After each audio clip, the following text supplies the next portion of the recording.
என்னோட அனுபவம் சார்ந்த ஒரு 3-4 விஷயத்தை பகிர்ந்துக்க விரும்புகிறேன். ஒரு 10 வருஷத்துக்கு முன்னாடி டூரிஸ்டாக இந்த இடத்துக்கு நான் வந்திருக்கேன். அப்போ ஒரு ஒரு ஈர்ப்பு இருந்துச்சு. ஆனால் இத்தனை வருஷம் கழிச்சு தான் அந்த பிராப்தம் கிடைக்கும்னு எனக்கு தெரியல. ஸோ தற்செயலாக இந்த வருஷம் வரணும்னு அந்த பிராப்தம் இருந்திருக்கு. எங்கள் குடும்பத்தோடு இங்கே வந்திருக்கேன்.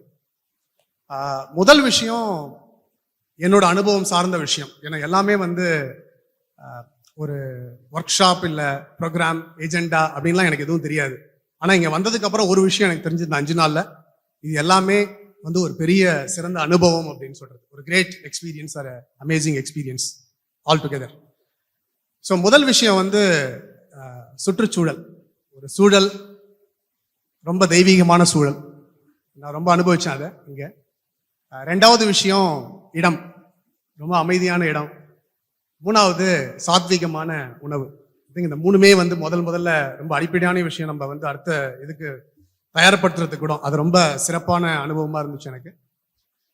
ரெண்டாவது விஷயம் எனக்கு ஒரு பொதுவான ஒரு நம்பிக்கை, இல்லை நம்ம எல்லாருக்குமே ஒரு நம்பிக்கையான விஷயம்ன்றது ஒரு ஆழமான புரிதல் இருந்தாதான் ஒரு விஷயத்துல நம்பிக்கை வரும்ன்றது தான் சின்ன வயசுல இருந்தே பொதுவா நான் தெரிஞ்சுக்கிட்ட விஷயம். ஸோ எனக்கு ஆன்மீகத்துல பெரிய ஒரு ஈடுபாடோ இல்லை ஒரு இது இருந்ததில்லை உண்மையாவே. ஆனால் இந்த ஒரு விஷயத்தை பொறுத்த வரைக்கும் முதல் விஷயமா நான் சொல்ல விரும்புறது இந்த 5 நாள் எக்ஸ்பீரியன்ஸ்ல நான் உணர்ந்த விஷயம் ரொம்ப பிரமிப்பா இருந்துச்சு. அதுல ரொம்ப ரொம்ப முக்கியமா நான் ஏன் இதை நம்பணும் அப்படின்றதுக்கு உண்டான அடிப்படையான விஷயங்கள், that means the strong foundation, அதை ரொம்ப அழகா கட்டமைச்சிருந்தாங்க இந்த 4-5 நாள்ல. உடல், உயிர், மனம், இந்த 3 விஷயத்தையும் ஒரு லேமேன் லாங்குவேஜ்ல நம்ம பலதரப்பட்ட மக்களுக்கு வந்திருந்தாலும் பட் தமிழ் மட்டும் தெரிஞ்சிருந்தா போதும், அத்தனை விஷயங்களும் நம்மளால அப்சர்வ் பண்ணிக்க முடியுன்றத இருந்துச்சு. ஸோ இந்த ஒரு ஆஸ்பெக்ட்ல உடல் சம்பந்தமா எளிய பயிற்சி முறைகள், அதை இங்கேயே நம்ம அனுபவ பாத்தியமா பண்ண எனக்கு தெரியல. அது நம்ம ஆன்லைன் கோர்ஸ் மூலயமா பண்ணியிருந்தாலோ இல்லை வெளி இடத்துல பண்ணியிருந்தாலோ பண்ணியிருக்க முடியாது. இங்க ஒரு டிசிப்ளின், ஏன்னா அது வாழ்க்கையில ஒழுக்கம்ன்றது ஒண்ணு வேணும். முதல்ல அந்த ஒழுக்கத்தையும் சேர்ந்த மாதிரி இன்டகிரேட்டட் ஆஸ்பெக்டா இங்க கொடுத்தது பெரிய பெனிஃபிட்ஸ். நம்பர் 2 உயிருக்கு உண்டான காயக்கல்ப பயிற்சி. இது உண்மையாவே நம்மளுடைய ஆன்மீகத்துக்கான ஒரு ஆரம்ப புள்ளின்னு தான் சொல்லுவேன் இந்த இடம், ஆழியார் அறிவு திருக்கோயில், இந்த உயிர் சம்பந்தமான விஷயத்த தெரிஞ்சுக்கிறதுக்கு. ஸோ 3வது விஷயம் மனத்துக்கு உண்டான 3 பயிற்சி. இந்த 3 தியானம், 3 விதமான தவம். அந்த 3 விதமான தவமும் அவங்க எக்ஸ்பிளைன் பண்ண விதமா இருக்கட்டும், நம்மளுக்கு கொடுத்த எக்ஸ்பீரியன்ஸா இருக்கட்டும், இல்ல அந்த உணர்வுகளை நான் புரிஞ்சுக்கிட்ட விஷயமா இருக்கட்டும், இட் வாஸ் அமேசிங். ஸோ 3வது விஷயம், நான் சேல்ஸ் ப்ரொஃபஷன்ல இருக்கேன். எல்லா இடத்துக்கும் போயிருக்கேன், இந்தியா ஃபுல்லா டிராவல் பண்ணியிருக்கேன், வேர்ல்டு ஃபுல்லா, globally also I travel many places. ஆனால் ஒரு விஷயம் எல்லாமே எப்பவுமே கடைசியா நிக்கிறது அந்த எண்ட் ஆஃப் தி டேல பீஸ் ஆஃப் மைண்ட். அந்த பீஸ் ஆஃப் மைண்ட் இருக்குதா அப்படின்னா இல்லை.